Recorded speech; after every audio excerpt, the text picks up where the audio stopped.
본 방송은 iblog.com을 통해서 송출되고 있습니다. 미디어 플랫폼 iblog, iblog.com.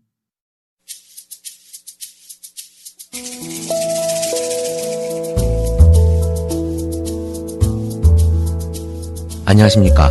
내가 목사다. 김종현 목사입니다. 오늘 저희 아내가 제 방송을 매일 듣는데요. 제 아내가 이런 얘기를 하더라고요. 당신은 다 좋은데 참 인트로가 특이해. 그러면서 흉내를 막 내는 거예요. 안녕하십니까. 내가 목사다. 김종현 목사입니다. 뭐 이러면서 우리 애들도 우리 아내가 이제 듣다 보니까 애들에게 자연스럽게 들려지게 되는데 우리 애들도 그거를 안녕하십니까. 내가 목사다. 김종현 목사입니다. 이렇게 흉내를 내는 걸 보면서 제가 참 이렇게 들리는 게 아이들에게 이렇게도 영향을 주는구나 뭐 이런 생각을 하면서 오늘 웃었습니다. 오늘 신촌 일대에서 행사가 하나 있었죠. 퀴어 문화 축제라고 하는 이름으로 동성애자들이 퍼레이드를 벌였습니다. 그러니까 어떤 걸 생각하시면 쉬울까? 퍼레이드가 그런 거잖아요. 길거리에 나와가지고 어떤 쇼를 하는 건데 삼바 축제 때 이 아주 화려한 옷을 입고 이렇게 하는 장면 있지 않습니까? 그런 장면들을 연출을 하는데 동성애자들이 그러니까 성경에 보면 남색하는 자들 뭐 이런 걸로 표현이 될까요? 성경에 그렇게 표현이 되어져 있죠. 그런 사람들이 나와서 우리도 이 사회의 일원입니다. 라고 하는 것들에 대한 이야기를 해내는 일입니다. 그리고 얼마 전에 28살짜리인가요? 28살 된 사람과 감독 이름이 내자였던 것 같은데 조 무슨 감독인가요? 남자들끼리 결혼을 했지요. 우리나라에서 이제 뭐 그게 합법화된 건 아닌 걸로 알고 있습니다만은 둘이 결혼을 했습니다. 뭐 우리도 꼭 결혼식을 올리고 사는 것은 아니지만 사는 사람 있지 않습니까? 그 사람들도 그렇게 결혼을 했어요. 그러니까 네 좋습니다. 그런데 거기에서 오늘 일이 하나 벌어졌어요.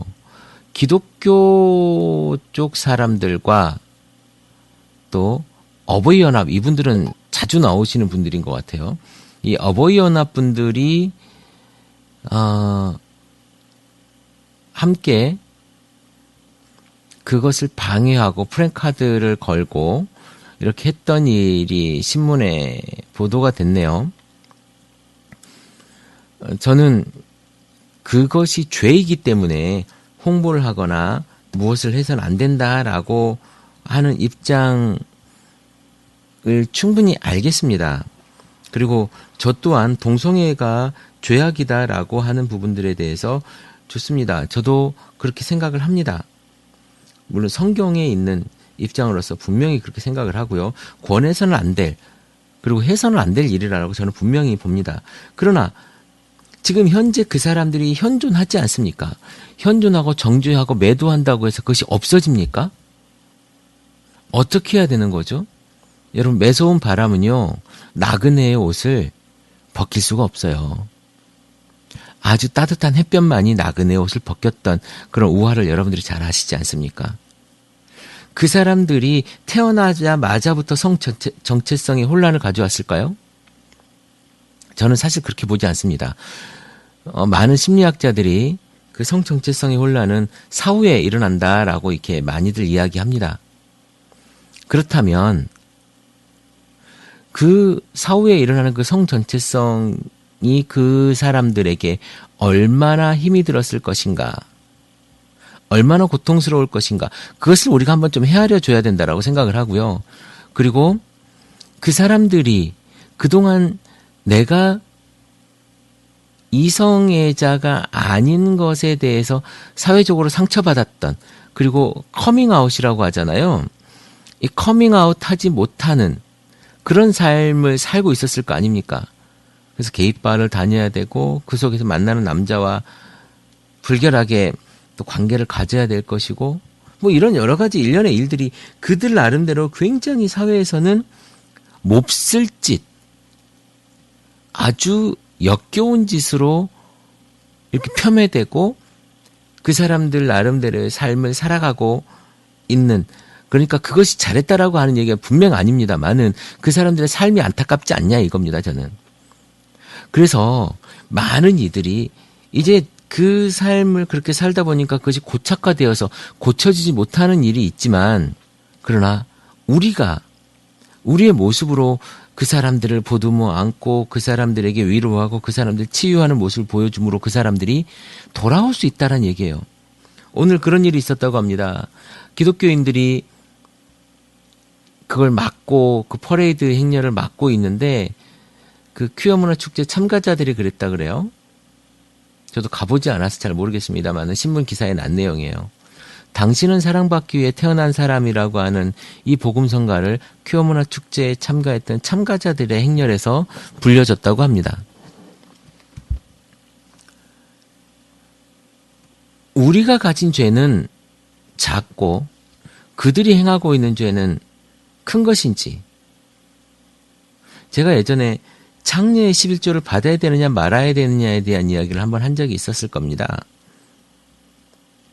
우리가 지금 지어서 매번 자백하고 고백하고 하나님 앞에 용서해달라고 하는 그 죄는 작고 그들이 지은 그 죄는 크냐 이겁니다. 물론 그들은 또 그것을 하고 관계를 끊지 않고 돌아오지 않는다면 그것은 또 다른 문제가 되겠지만, 어쨌든 우리 교회 안에서 그들을 어떻게 받아들여야 될 것인가는 그들이 현존하고 있기 때문에, 우리의 구원의 대상자로 보고 있기 때문에 그들의 삶에 대해서 우리가 관심을 가져야 되는 거예요.